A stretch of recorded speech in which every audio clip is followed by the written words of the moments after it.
Maulana Azad national Urdu university کے اس تعلیمی programme میں آپ کا خیر مقدم ہے۔ ناظرین، آج ہم آپ کو دنیائے اردو کی اس مایہ ناز شخصیت سے متعارف کرانے جا رہے ہیں جن کا نام پروفیسر شارب رضالوی ہے۔ پروفیسر شارب رضالوی نے اپنے ابتدائی دور دہلی یونیورسٹی میں گزارے اور اس کے بعد وہ جواہر لال نہرو یونیورسٹی سے وابستہ ہو گئے۔ ان دونوں یونیورسٹیوں کے شعبہ اردو میں انہوں نے کم و بیش 40 سالہ خدمات انجام دی۔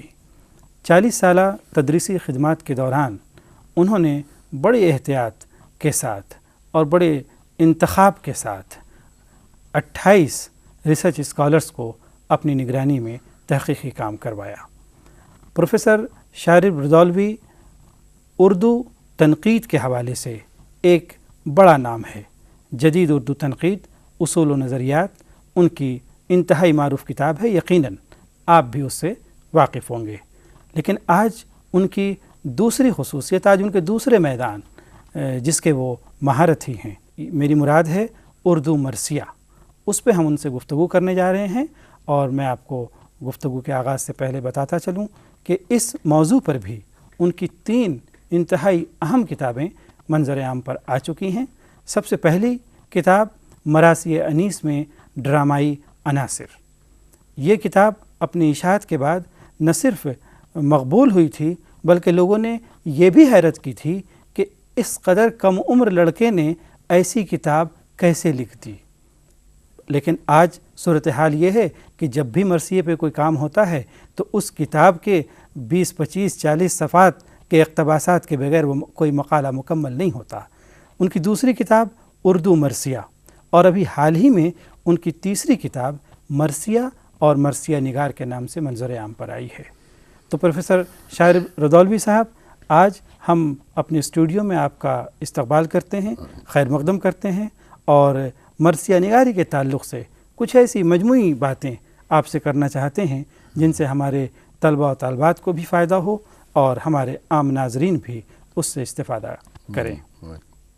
سب سے پہلے تو میں وہی روایتی انداز سے شروع کرنا چاہوں گا کہ مرثیے کی ابتدا اور ارتقاء کے بارے میں آپ کا کیا خیال ہے؟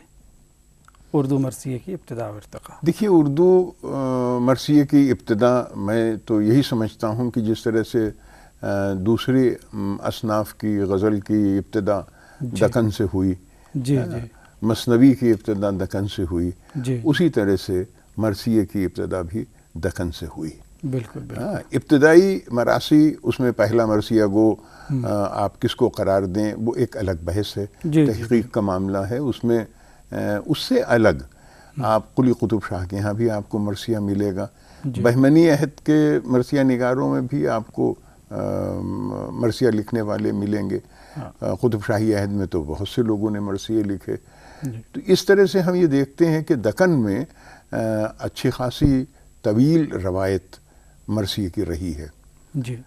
اصل میں دکن میں جو ریاست تھی وہ شیعہ حکمرانوں کی ریاست تھی، اور ان کے یہاں عاشورے کے 10 دن بہت اہتمام سے اور بڑی عقیدت کے ساتھ منائے جاتے تھے۔ سیاہ لباس کا پہننا، علم استادہ کرنا، اور بیٹھ کر امام حسین کی شہادت کا ذکر کرنا۔ اس وقت تک مرثیے کی کوئی ایسی روایت اردو میں نہیں تھی، اور دکن میں بھی ملا کاشانی کے فارسی مرثیے پڑھے جاتے تھے۔ لیکن اس فارسی مرثیے کی نہج پر، ان کے انداز پر یہاں بھی مرثیے لکھنے کی بنیاد پڑی، اور یہ مرثیے جس طرح سے 2 مصرے کا ایک شعر ہم سلام کے ہوتے ہیں یا غزل کے مختلف اشعار ہوتے ہیں، اسی نوعیت کے اشعار ہوا کرتے تھے جو مرثیے میں پڑھے جاتے تھے۔ رفتہ رفتہ یہ مرثیہ جب دکن سے شمالی ہند پہنچا، درگاہ قلی نے بہت تفصیل سے شمالی ہند کے مرثیہ گویوں کا ذکر کیا ہے. جی جی. شمالی ہند کے مرثیہ گویوں کے ہاں زبان قدر صاف تھی. جی. خصوصیت کے ساتھ مسکین کی انہوں نے بڑی تعریف کی ہے. جی. حالانکہ سودا نے مسکین کی بڑی برائی کی ہے. جی جی. دونوں کا عہد ایک ہے. تو سودا تو مسکین کے بہت خلاف تھے، لیکن مسکین کی بہت تعریف درگاہ قلی شاہ نے کی. تو آپ یہ دیکھیے کہ مرثیہ جب شمالی ہند میں پہنچا تو وہاں تھوڑا سا زبان کے اعتبار سے اس میں نکھار آیا. جی جی. اور مرثیے میں بعض تجربات حیات کی شکل میں تجربات کیے گئے. جی ہاں، سودا نے بھی کیے. جی جی. مہربان خاں کے مرثیے بہت مشہور اس زمانے کے ملتے ہیں. جی. مہربان خاں کے ہاں بھی مسدس، مخمس، جی. ترجیباً جی. ان تمام اصناف میں حیاتوں میں اردو مرثیے لکھے گئے، اور وہ اس میں رفتہ رفتہ اضافہ ہوتا گیا. ایک زمانے تک جو ایک شعر میں ایک بات کہی گئی اور دوسرا شعر کچھ اور بیان کر رہا ہے، جی. دھیرے دھیرے اس میں ایک بیانیہ یا قصہ پن پیدا ہوا. جی. اور جب یہ مسدس یا مخمس کی شکل میں مرثیے لکھے جانے لگے تو اس میں ایک نئے انداز سے مرثیے کو فروغ ہوا. جی. یعنی اب اس بات پر دھیان دیا جانے لگا جی. کہ واقعے کو واقعے کی شکل میں بیان کیا جائے. بالکل بالکل. اچھا، اور واقعے کی شکل میں بیان کیا جائے تو ایک ہی واقعہ ہے. جی. اس واقعے کو کتنی بار ہم سنیں گے، جی. لہٰذا اس میں کس طرح سے کوئی نیاپن پیدا کیا جا سکتا ہے. جی. لہٰذا لوگوں نے اس میں تلوار کی تعریف جی. جی. یا مرثیے کا چہرہ، مرثیے کی ابتدا کو چہرہ کہتے ہیں. مرثیے کا چہرہ جو ہے وہ مختلف طریقوں سے نظم کرنا شروع کیا. صبح کا سما یا اور کوئی چیز. جی. یہ اس سودا کے زمانے میں بھی ہونے لگا تھا. جی. اور ایسے مرثیے ملتے ہیں جس میں اس بات کی کوشش کی گئی کہ واقعے کو براہ راست بیان نہ کیا جائے. جی. جی. تو اس طرح سے میں سمجھتا ہوں کہ مرثیے کا سفر جو دکن سے شروع ہوا تھا وہ شمالی ہند پہنچنے کے بعد اور خاص طور پر خلیق اور ضمیر تک پہنچ کر وہ اپنے اس عروج پر پہنچا، جہاں سے مرثیہ پھر میر انیس اور مرزا دبیر کے احاطے میں آتا ہے اور پھر اپنی اس منزل تک پہنچتا ہے جہاں کوئی بھی صنف اس کا مقابلہ نہیں کر پاتی. میر انیس اور میر دبیر کے ہاں پہنچنے کے مرزا دبیر کے ہاں پہنچنے کے بعد اردو مرثیہ اس مقام تک پہنچ گیا جہاں سے پھر کوئی صنف اس سے آنکھ ملانے کے قابل نہیں رہتی ہے، مقابلہ نہیں کر سکی. تو کیا انیس و دبیر کے مراثی کی کچھ خصوصیات، ظاہر ہے کہ مختصر سے وقت میں پوروں کا احاطہ نہیں ہو سکتا، لیکن کچھ خصوصیات پر آپ روشنی ڈالیں گے؟ دیکھیے، انیس و دبیر کی جو خصوصیات ہیں ان میں سب سے بڑی بات تو فنی محاسن جی جی جی اور قصہ گوئی پر گرفت. جی. قصے کو بلڈ کرنا، قصے کو بنانا، کس طرح سے ہم قصے کو ترتیب واقعات کیا. دیکھیے، ڈرامے میں بھی اور مرثیے میں بھی میں سمجھتا ہوں کہ بنیادی چیز جو ہے وہ رودات جسے کہتے ہیں، یعنی اصل واقعہ جس چیز کو ہم بیان کر رہے ہیں یا جس چیز پر ڈرامہ لکھا گیا. دوسری بات یہ ہے کہ اشخاص جسے ہم ڈرامے میں کردار کہتے ہیں اور مرثیے میں اشخاص کہتے ہیں. اور تیسری چیز انداز ان کا بولنے کا، زبان ان کی، یہ چیزیں جو ہیں یہ اہمیت کا اظہار پیدا کرتی ہیں کہ کس شخص نے مرثیے کو کس طرح سے فروغ دیا. میر انیس کے مرثیے تک پہنچتے پہنچتے مرثیے میں بعض عناصر اپنی جگہ بنا چکے تھے.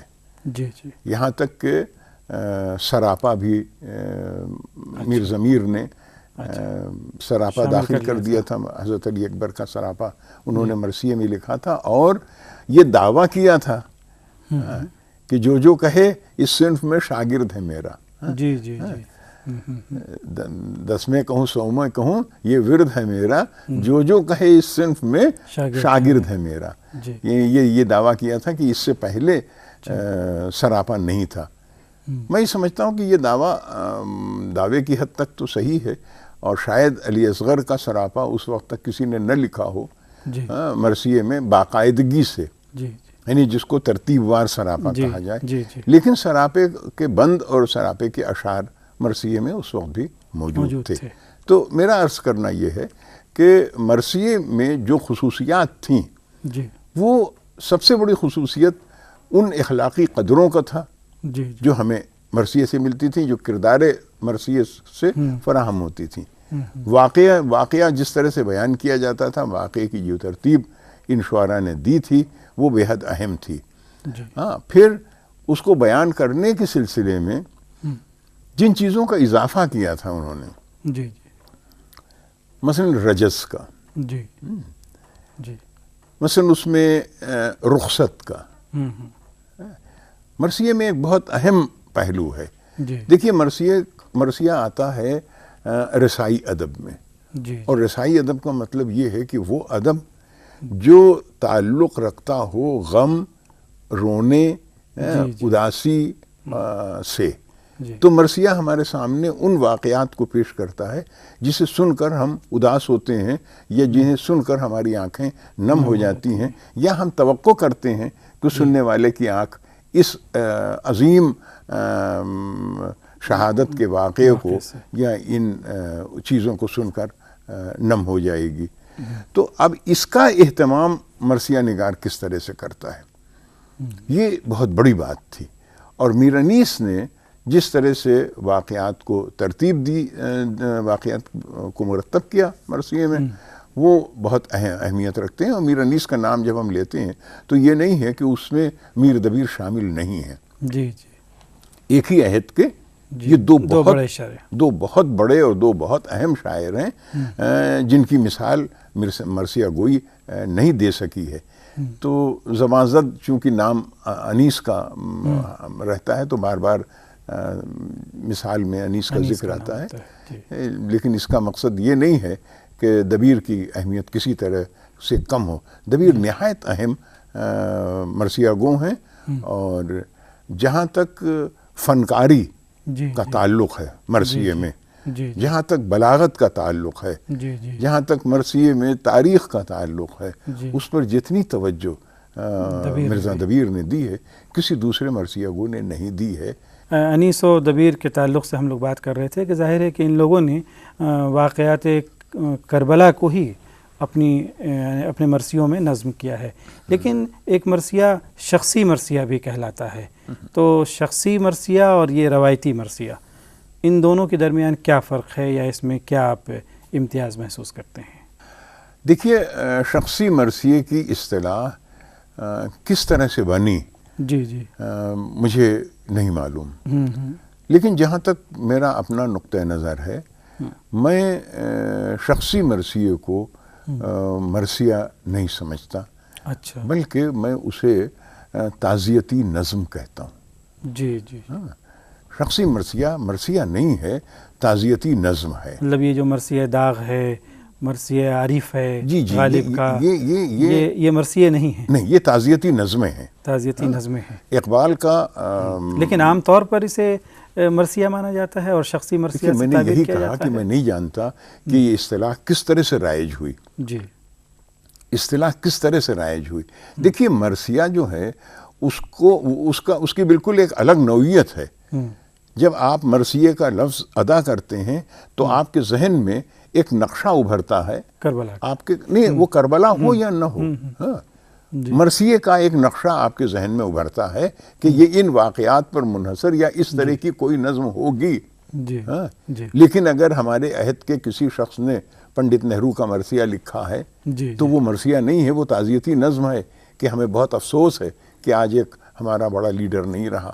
یا اقبال نے اپنی والدہ مرحومہ کی یاد میں جو نظم لکھی اسے شخصی مرثیہ کہا جاتا ہے، جبکہ وہ شخصی مرثیہ نہیں ہے، وہ ایک بہت خوبصورت، بہت اچھی تعزیتی نظم ہے، جہاں ماں کی کمی، ماں کی اہمیت، ماں کی بڑائی، ان ساری چیزوں کا احساس ہوتا ہے، اور جہاں پر اقبال اس کو ختم کرتے ہیں جی جی اس نظم کو، وہ بیحد اہم نکتہ ہے۔ تو آپ شخصی یا تعزیتی نظموں کو مرثیہ، شخصی آپ مرثیہ نہیں کہہ سکتے، نہیں کہنا چاہیے، لیکن ایک روایت ہے، چلی آ رہی ہے، اس کو مرثیہ کہنا آسان لگتا ہے، ہاں، بلکہ اس کو روایتی مرثیوں سے الگ کرنے کے لیے۔ جی آپ کا سوال یہی تھا کہ وہ مرثیہ روایتی مرثیوں سے کس حد تک الگ ہے۔ میں یہ سمجھتا ہوں کہ روایتی مرثیوں سے اس کا کوئی تعلق نہیں ہے، اس لیے کہ روایتی مرثیوں میں ایک حیت کا تعین ہو چکا ہے۔ مسدس جو ہے وہ ایک بہت طویل 400 سال کے سفر کے بعد، مرثیے کی حیات کا 400 سالہ سفر جو ہے، وہ سفر اس سفر کے بعد جو حیات متعین ہوئی وہ مسدس کی تھی۔ عام طور پر یہ نظمیں مسدس میں نہیں ہوتی ہیں۔ یہ نظم کسی طرح کی بھی ہو، یہ آزاد نظم بھی ہو سکتی ہے۔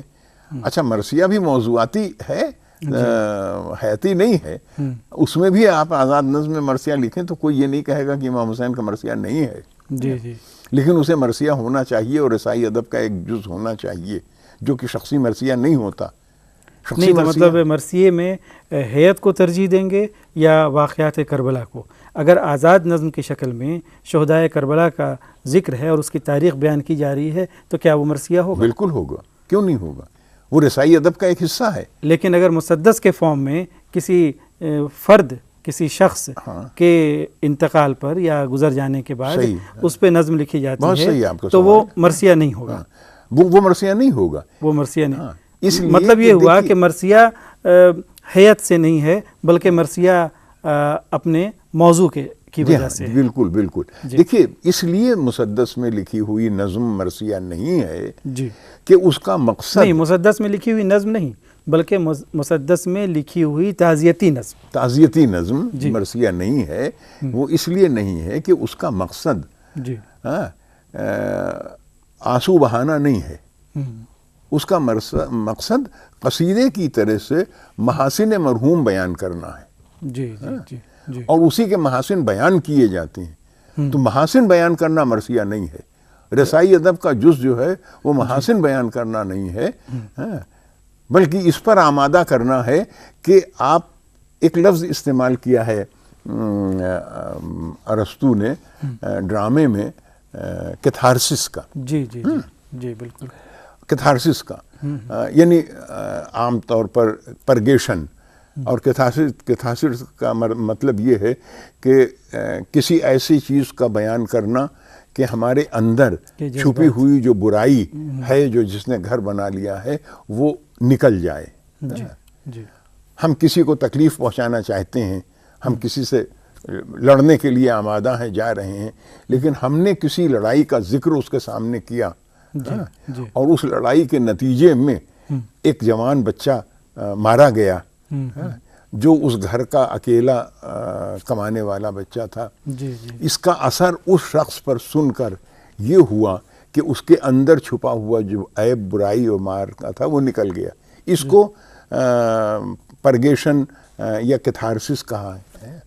مرثیے کا اصل مقصد کیتھارسس ہے، آپ کے اندر کی اصلاح کرنا، آپ کے اندر ان صفات کا پیدا کرنا جو بہتر صفات ہیں، جو اس واقعے سے تعلق رکھتی ہیں اور ان اشخاص واقعہ سے تعلق رکھتی ہیں۔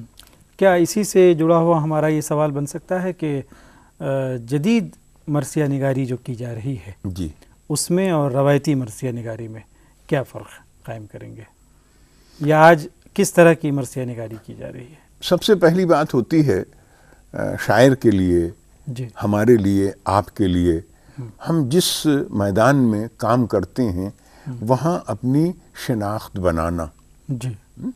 میں ذرا سے بات کو تھوڑا سا دوسری طرف سے بیان کر رہا ہوں، چونکہ ہمارا تخاطب جو ہے وہ طلباء سے ہے، تو طلباء بھی ہیں، عام ناظرین بھی ہیں، جی، جو مثال ایسی ہو جس سے وہ زیادہ بہتر طریقے پر اس کو سمجھ سکیں۔ تو میں یہ کہہ رہا تھا کہ اس طرح سے کسی واقعے کو بیان کرنا جس سے کہ کسی عمل کا ہو، ہمارے یہاں یا ہماری شناخت بنے، معاملہ شناخت کا تھا کہ شناخت پیدا ہو. میر انیس اور مرزا دبیر نے صنف مرثیہ کو اس منزل تک پہنچا دیا اور ان کے مرثیوں نے اب فن مرثیہ کو اس منزل تک پہنچا دیا جس کے آگے کہیں جانے کی گنجائش نہیں تھی. اب اس میدان میں آنے والا یا ان کی پیروی کرتا رہے، اور جب آپ پیروی کریں گے اور ایک بند اپنے مرثیے کا پڑھیں گے تو میرے ذہن میں آئے گا کہ دبیر کے ہاں یہ بند زیادہ بہتر ہے. اس واقعے کو دبیر نے جس طرح سے نظم کیا ہے اس طرح یہاں نظم نہیں وہ زیادہ بہتر ہے. تو فوری طور پر ایک تقابل شروع ہو جاتا ہے. تو اب ایک نئے شاعر کے لیے راستے کی تلاش ہوئی کہ وہ راستہ کیا ہو سکتا ہے کہ ہم مرثیہ کہیں بھی اور ہماری شناخت بھی باقی رہے. لہذا آپ دیکھیں گے کہ دبستان دبیر ہی کے مرثیہ نگاروں میں رزم رضولوی، آپ کے اور کئی ایسے شعراء، اس وقت میرے ذہن میں نام نہیں آ رہا ہے، جنہوں نے ایسے مرثیے کہے جس میں انہوں نے موضوعات مقرر کیے. اچھا. عورت اور اسلام، اچھا غلامی اور اسلام. اب انہوں نے موضوع تو لیا غلامی اور اسلام کے قرآن یا حدیث یا اسلام میں غلامی کی نوعیت کیا ہے اور اسلام میں عورت کی اہمیت کیا ہے، اور اپنی اس گفتگو کو ربط دیا انہوں نے واقعہ کربلا سے. اور واقعہ کربلا میں ان کو ایک غلام کا کردار ملتا ہے، جون حبشی کا، اور اس سے انہوں نے اس کو جوڑا کہ وہاں کیا آزادی غلام کو دے رکھی تھی اسلام نے، اور اب غلام کی کیا اہمیت ہے. اسی طرح سے اگر ہم عورت اور اسلام کی بات کرتے ہیں اور اس کو ہم واقعہ کربلا میں حضرت زینب کے کردار سے جوڑ دیتے ہیں. ان مرثیہ گویوں نے، جسے آپ جدید مرثیہ گو آپ نے کہا، انہوں نے ایک راستہ یہ نکالا کہ ہم اپنی شناخت اس طرح سے بیان کر سکتے ہیں کہ ہم وہ لو کا سما اور صبح کی منظر نگاری اور اس کا بیان کرنے کے بجائے ہم واقعے کو اس طرح سے ترتیب دیں. لہٰذا انہوں نے اس کو ترتیب دیا اور اس طرح سے انہوں نے مراثی کہنے شروع کیے موضوعات مقرر کر کے. اور بعض لوگوں نے اس طرح سے بالاعلان موضوع شمشیر، آنسو، ایسے موضوعات مقرر کر کے کہ انہوں نے ابتدا چہرہ شروع. آج کل اس طرح کے مرثیے لکھے جا رہے ہیں، اس طرح کے مرثیے لکھے جا رہے ہیں، لیکن جن کا اختتام تو واقعہ کربلا ہی پر ہوتا ہے. اچھا. لیکن وہ ابتدا اس طرح سے کرتے ہیں کہ آپ کی توجہ قائم رہے مرثیے کی طرف، اور آپ اس مرثیے کی مثال آپ کے ذہن میں میر انیس اور مرزا دبیر کے یہاں سے یا اور کسی اساتذہ کرام کے مرثیوں سے نہ آئے ذہن میں.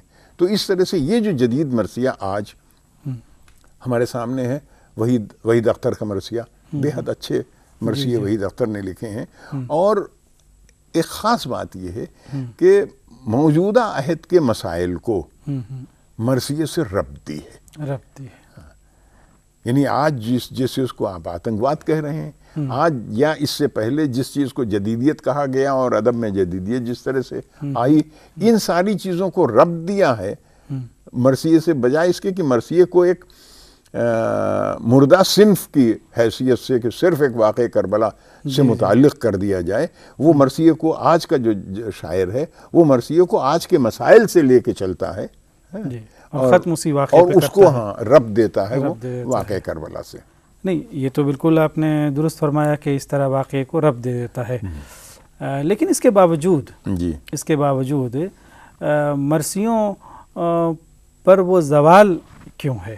جیسے عام طور پہ کہا جاتا ہے کہ بے قصیدہ کو بھی زوال ہے، لیکن قصیدے کا زوال اس لیے ہوا کہ دربار باقی نہیں رہے، عمرہ باقی نہیں رہے، نوابین اور بادشاہ جو شورا کی سرپرستی فرماتے تھے، انہیں انعامات و اکرام سے نوازتے تھے، وہ نہ رہے، قصیدہ بھی ان کے ساتھ ختم ہو گیا یا پھر ختم کے برابر، ختم کے دہانے پہ آ گیا.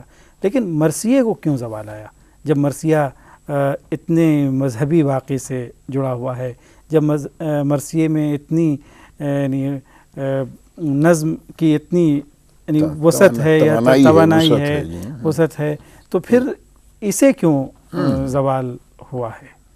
بہت صحیح ظفر الدین صاحب آپ نے کہا، مرثیہ جو ہے وہ اس نوعیت کا اب باقی نہیں رہا جو 50 سال پہلے، 60 سال پہلے یا 100 سال پہلے تھا۔ اس لیے ہم یہ تو کہیں گے کہ مرثیہ کی صنف کو زوال ہوا، اور اس کے اسباب بھی ہمارے سامنے بہت واضح ہیں۔ آپ نے یہ کہا کہ قصیدہ اس لیے ختم ہو گیا کہ دربار نہیں رہے، اور قصیدوں کی سرپرستی دربار سے ہوتی تھی۔ مرثیے کی سرپرستی جس کلاس سے ہوتی تھی وہ کلاس باقی نہیں رہا، بہت عمدہ۔ جی، اور اس کلاس کے باقی نہ رہنے سے جو تہذیبی پس منظر تھا، وہ تہذیبی پس منظر ختم ہو گیا۔ اب اگر ہم مرثیے کو اسی زبان میں، جو زبان ہماری روایتی مرثیے کی زبان تھی، اس زبان میں اگر ہم مرثیہ کہتے یا پڑھتے ہیں تو ہمارے سامعین تک وہ پورا اس کا کمیونیکیشن، پوری اس کی ترسیل نہیں ہوتی، اور ترسیل نہ ہونے کی وجہ سے دھیرے دھیرے مرثیہ جو ہے وہ زوال۔ ایک بات اور ہے کہ مرثیے 200 بند، 250 بند، بہت چھوٹا مرثیہ ہوا تو 150 پونے 200 بند کا مرثیہ ہوتا، 1.5 گھنٹے 2 گھنٹے تک لوگ بیٹھ کر توجہ سے مرثیہ سنتے تھے۔ آج مجالس کی تعداد بڑھ گئی، وقت کم ہو گیا۔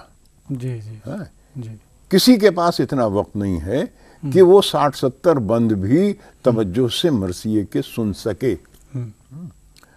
لہٰذا یہ آسان ہے کہ ایک آدمی ممبر پر تشریف لے جائے اور اس کے بعد وہ نثر میں زبانی واقعہ کربلا کا ذکر کر دے، اور ثواب کے لیے چند کلمات کہنے کے بعد وہ اتر آئے، اور اس کے بعد بسم اللہ آپ دوسری مجلس میں تشریف لے چلیے۔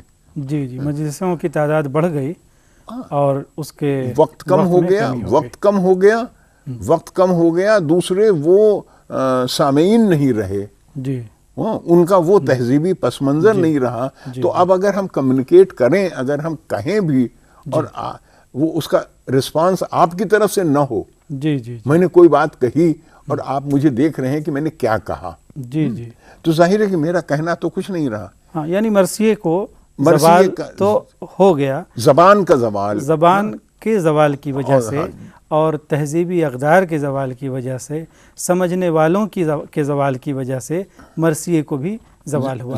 آج ہمارے اسٹوڈیو میں ہم لوگ بات چیت کر رہے تھے، بلکہ سن رہے تھے اور سمجھ رہے تھے بہت سی باتیں، کام کی باتیں، علمی باتیں، نکتے کی باتیں پروفیسر شارب ردولوی سے، جہاں انہوں نے مرثیے کے مختلف پہلوؤں پر روشنی ڈالی، وہیں ایک کام کی بات، ایک نکتے کی بات یہ بتائی کہ وہ مرثیے، وہ مراثی جنہیں ہم شخصی مرثیہ کے نام سے جانتے آئے ہیں، کہتے آئے ہیں، مانتے آئے ہیں، وہ شخصی مراثی نہیں بلکہ وہ تعزیتی نظمیں ہیں۔ یہ ایک سوال ہے، اور میں اسی سوال پر آج کے اس گفتگو کا اختتام کرتا ہوں، اور سوچئے کہ کیا یہ شخصی مرثیے ہیں یا یہ تعزیتی نظمیں ہیں۔ پروفیسر شارب ردولوی کا کہنا ہے، جو اردو مرثیے کے میدان کے اس وقت ہندوستان کے، جہاں تک میری نظر ہے، صف اول کے ناقد ہیں، ان کا یہ کہنا ہے، ان کا یہ ماننا ہے کہ وہ تو شخصی مرثیے نہیں، وہ تعزیتی نظمیں ہیں۔ سوچئے، شخصی مرثیے ہیں یا تعزیتی نظمیں ہیں؟ بہت بہت شکریہ۔